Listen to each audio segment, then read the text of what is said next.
i-reset natin, may kick engine eh. Ito ang nangyayari pag talaga lobat o kaya naman nagalaw ang kanyang panel. Nag-install ko ng ano, mainly driving light.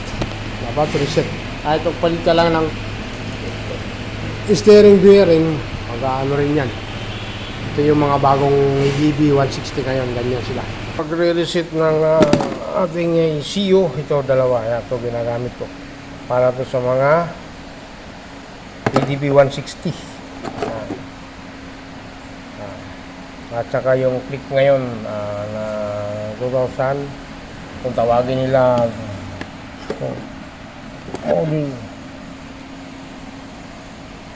ito naman sa unang mga model ito, Honda Beat 2000 model 17 hanggang 23.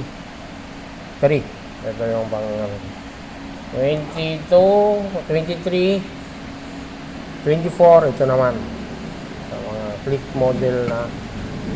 So siyempre mas maganda ito para kung ang dadali sa ating motor na model ng mga 20, ito gagamitin natin. Pagka P6 o 60 click, ito naman ang gamitan.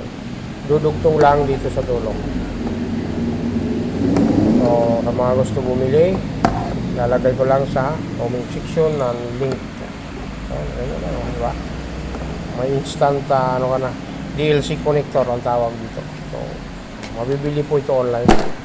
So sit natin kasi nag-check engine ang kanyang panel.